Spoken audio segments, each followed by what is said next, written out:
शक्तीपीठ महामार्गामध्ये बदल होण्याची शक्यता, सोलापूर सांगली कोल्हापूरच्या मार्गामध्ये बदल अपेक्षित। धाराशिवमध्ये आगामी निवडणुकांसाठी मनसेसह मवियाची मोर्चे बांधणी सुरू। आमदार प्रवीण स्वामींनी मनसेसह मवियाच्या घटक पक्षांची बैठक घेतली।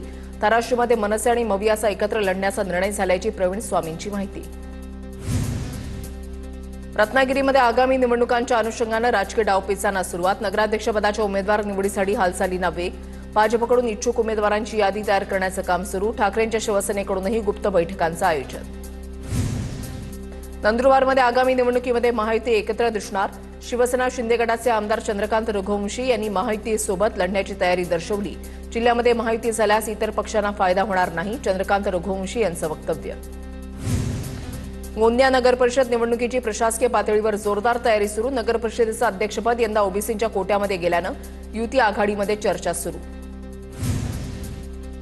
नांदेडमध्ये अनोखं आंदोलन। जिल्हाधिकारी कार्यालयाच्या समोर आंघोळ करून भाऊबीज साजरी। अनुसूचित जातीच्या आरक्षणाच्या उपवर्गीकरण करण्याची मागणी। धाराशिवच्या ढोकी परिसरात गुळ पावडर कारखानदाराच्या विरोधात शेतकरी आक्रमक। उसाला एफआरपीनुसार भाव देण्याची शेतकऱ्यांची मागणी। बुलडाण्यामधल्या चिखलीमध्ये शेतकरी गजानन डुकरेंचं चटणी भाकर खाऊन निषेध आंदोलन। जिल्हाधिकारी कार्यालयाच्या समोर शेतकऱ्यांचं निषेध आंदोलन। अद्याप अतिवृष्टीची मदत न मिळाल्यामुळे शेतकऱ्यांकडून सरकारचा निषेध। भंडाऱ्याच्या बेला परिसरामधील 150हून अधिक तरुणांचा शिंदेच्या शिवसेनेमध्ये प्रवेश। आमदार नरेंद्र भोंडेकरांच्या उपस्थितीमध्ये शिवसेनेमध्ये पक्षप्रवेश। गोंदिया जिल्ह्यामध्ये परतीच्या पावसामुळे शेतकऱ्याचं धान पीक जमीनदोस्त। तत्काळ मदत जाहीर करा, शेतकऱ्यांची मागणी। जिल्ह्यातील 8ही तालुके नुकसानग्रस्त घोषित, तर प्रशासनाकडून पंचनामे करण्याची प्रक्रिया सुरू।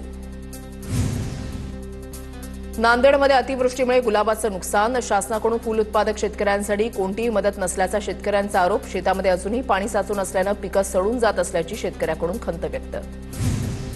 लातूर जिल्ह्यामधल्या शेतकऱ्यांना सरकारच्या मदतीची प्रतीक्षा। नुकसानग्रस्त शेतकऱ्यांची रब्बी हंगामाची पेरणी रखडली। सरकार केव्हा मदत देणार, शेतकऱ्यांचा संतप्त सवाल। चंद्रपूर जिल्ह्यामधल्या 93,895 शेतकऱ्यांना नुकसान भरपाई मिळणार। जिल्ह्यासाठी एकूण 70,46,86,000चा निधी मंजूर। ही भरपाई 2 हेक्टरच्या मर्यादेमध्ये असल्याची माहिती। महापुरानं पीडित असलेल्या शेतकऱ्यांना अजूनही मदत नाही। सरकारकडून मदत न मिळाल्यामुळे शेतकऱ्यांना अश्रू अनावर। सरकारनं कर्जमाफी करण्याची शेतकऱ्यांची मागणी। अमरावती जिल्ह्यामधल्या ढगाळ वातावरणाचा तूर पिकाला फटका। अळ्यांचा प्रादुर्भाव होण्याची शक्यता असल्यानं शेतकऱ्यांचा फवारणीचा खर्च वाढला।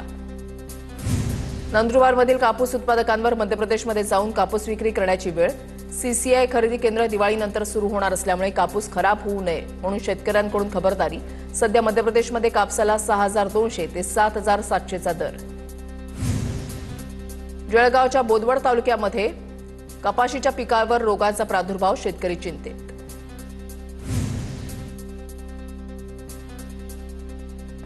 रत्नागिरीमधल्या आंबा बागायतदारांची पिकं विमा योजनेची रक्कम जमा होण्यास सुरुवात। परताव्याच्या रूपामध्ये 100 कोटीहून अधिकची रक्कम कोकणामधल्या बागायतदारांना मिळणार। कोकणातील शेतकऱ्यांमध्ये आनंदाचं वातावरण। वाशिम जिल्ह्यामध्ये झालेल्या अतिवृष्टीचा संत्रा बागेला फटका। उत्पन्नाची शाश्वती नसल्यानं रिसोड तालुक्यामधल्या नेतनसा इथल्या शेतकऱ्यानं संत्रा बागेवर बुलडोझर फिरवला। वाशिम बाजार समित्यांमध्ये सोयाबीनला हमीभावापेक्षा कमी दर। शेतकऱ्यांमध्ये निराशा। सोयाबीनला प्रति क्विंटल 3 ते 3.5 हजारांचा दर, त्यामुळे शेतकऱ्यांच्या चिंतेमध्ये वाढ। वाशिममध्ये यंदा पारंपरिक पिकांसोबतच चिया या नवीन पिकाची मोठ्या प्रमाणात पेरणी। रब्बी हंगामामध्ये 5,000 हेक्टरहून अधिक क्षेत्रावर चिया पिकाची पेरणी होण्याची शक्यता, कृषी विभागाची माहिती। बीडच्या जजीत जवळा गावातील शेतकरी बबरुवान शिंदेंच्या शेतामधील 2 एकर ऊस जळून खाक। शेतामधील ठिबक सिंचनही जळालं। शेतकऱ्याचं लाखो रुपयांचं नुकसान।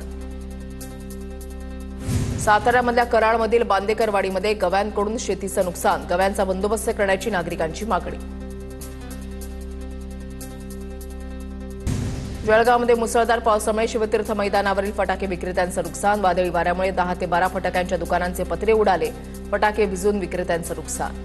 नागपुरात फटाक्यामुळे 2 चिमुकल्यांसह 31 जण भाजल्याची घटना। शासकीय रुग्णालयामध्ये 31 जणांवर उपचार सुरू। दिवाळी निमित्तानं शहरातील वेगवेगळ्या भागामध्ये फटाक्यांची आतषबाजी करण्यात आली होती। पुढील वर्षी होणाऱ्या सिंहस्थ कुंभमेळ्यासाठी प्रशासन सज्ज। दिवाळीनंतर सिंहस्थ कुंभमेळ्याच्या कामाला युद्धपातळीवर सुरुवात होणार।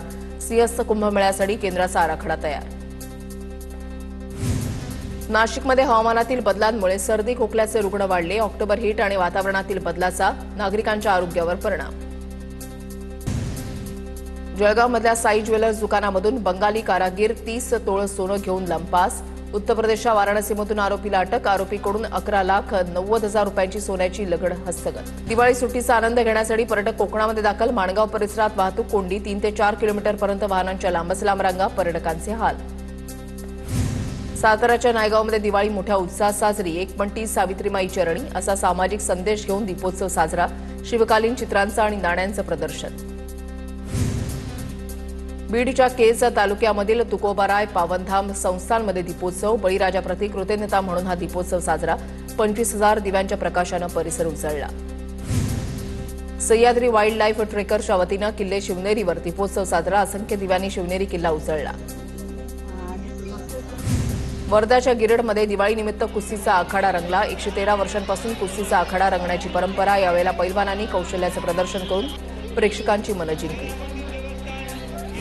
पुण्याच्या भोरमध्ये भाऊबीजेच्या निमित्तानं रंगला कबुतरांचा खेळ. अवकाशामधील जातिवंत कबूतर आपल्या थव्यामध्ये घेण्याचा प्रयत्न या खेळातून केला जातो. या कबुतरांचा खेळ बघण्यासाठी ग्रामस्थांची मोठी गर्दी. कोल्हापूर जिल्ह्यामधल्या गडिंग्लजमध्ये दिवाळीच्या निमित्तानं चिखलगुट्टा शर्यतीचं आयोजन. शर्यतीचा थरार पाहण्यासाठी गडिंग्लज आणि पंचक्रोशीमधील ग्रामस्थांची चरीच्या दोन्ही बाजूला मोठी गर्दी. मनमाडच्या बाल कलाकारांकडून किल्ले शिवनेरीची हुबेहूब प्रतिकृती साकारून दिवाळी साजरी. किल्ल्याची प्रतिकृती पाहण्यासाठी नागरिकांची मोठी गर्दी. अमरावतीमध्ये आमदार रवी राणा आणि नवनीत राणा यांच्यातर्फे भाऊबीज निमित्त लाडक्या बहिणींना ई रिक्षाची भेट. यापुढेही गरजू महिलांना सक्षम करण्यासाठी ई रिक्षा वाटप करणार. रवी राणांची प्रतिक्रिया. भाऊबीजमुळे लालपरीला चांगले दिवस. नागपूरमध्ये भाऊबीजेसाठी जाणाऱ्या महिलांची बस स्थानकावर गर्दी. भाऊबीजेमुळे अनेक मार्गावरील बसच्या फेऱ्या सुद्धा वाढवण्यात आल्या. पुण्यातील एसटी प्रवाशांच्या संख्येमध्ये वाढ. 3 दिवसांमध्ये 2.5 लाख नागरिकांचा एसटीतून प्रवास. पुणे एसटी विभागाला 6 कोटींचा महसूल. नागपूरमधील हवेची गुणवत्ता खालावली. दिवाळीच्या दुसऱ्या दिवशी हवा गुणवत्ता निर्देशांकानं 204चा टप्पा गाठला. नागपूरच्या महाल परिसरामधील हवा सर्वाधिक दूषित असल्याचा निर्देशांक. रत्नागिरीच्या दापोलीमध्ये फटाक्यांच्या धुरामुळे प्रदूषणामध्ये वाढ. दापोलीमध्ये हवेचा गुणवत्ता निर्देशांक 139 वर पोहोचला.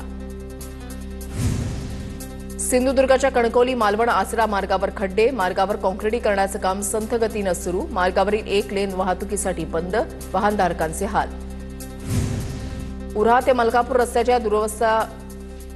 जळगावमधील कुऱ्हा ते मलकापूर रस्त्याची दुरवस्था झाली आहे. रस्त्यावरील खड्ड्यांमुळे वाहन चालक त्रस्त. लोकप्रतिनिधी दुर्लक्ष करत असल्याचा ग्रामस्थांचा आरोप. खड्ड्यांमुळे मृत्यू झाल्यास 6 लाख तर जखमींना 2.5 लाखांपर्यंत भरपाई. रस्त्यावरील खड्ड्यांमुळे होणाऱ्या अपघाताबाबत उच्च न्यायालयाचा मोठा निर्णय. तर भरपाईची रक्कम दोषी अधिकारी अभियंत्यांच्या पगारातून वसूल केली जाणार. पुण्यामधल्या सुंदुबरेमध्ये एनडीआरएफची आपत्कालीन परिस्थितीवरील प्रादेशिक स्तरावरील स्पर्धा संपन्न. यामध्ये महाराष्ट्र, गुजरात, राजस्थान, मध्य प्रदेश आणि गोवा या राज्यांच्या एसडीआरएफ पथकांनी सहभाग नोंदवला. चंद्रपूरच्या ताडोबा अंधारी व्याघ्र प्रकल्पाच्या पक्षी वैभवामध्ये नवी भर. वन्यजीव अभ्यासक रुंदन कातकर यांनी युरोपियन नीलपंख पक्षी शोधून काढला. कोळसा कुरण क्षेत्रामध्ये पक्षी आढळला. जालन्याच्या जिल्हाधिकारी अशिमा मित्तल यांच्याकडे महापालिकेच्या अतिरिक्त आयुक्त पदाचा पदभार. लाचखोरी प्रकरणामध्ये आयुक्त संतोष खांडेकर न्यायालयीन कोठडीमध्ये असल्यानं जिल्हाधिकाऱ्यांकडे पदभार सोपवण्यात आला. जालना शहरामध्ये मोकाट कुत्र्यांचा सुळसुळाट. मोकाट कुत्र्यांच्या वाढत्या संख्येमुळे नागरिकांमध्ये भीतीचं वातावरण. अनेक वेळा तक्रारी करूनही प्रशासन दुर्लक्ष करत असल्याचा शिवसेना ठाकरे गटाचा आरोप. सराफ बाजारामध्ये सोन्याच्या दरामध्ये 1,000 रुपयांची वाढ. सध्या सोन्याचे दर जीएसटीसह 1,27,720 रुपयांवर. चांदीच्या दरामध्ये कुठलीही वाढ झाली नसून चांदी जीएसटीसह प्रति किलो 1,62,740 रुपयांवर. ठाण्यामध्ये मनसेचे सरचिटणीस संदीप पासंगे यांच्या वतीनं रांगोळी प्रदर्शनाचं आयोजन. प्रदर्शनामध्ये ठाकरे बंधूंच्या रांगोळीनं सर्वांचं लक्ष वेधून घेतलं. रांगोळीमध्ये ठाकरे बंधूंसह बाळासाहेब ठाकरेंची प्रतिकृती साकारण्यात आली.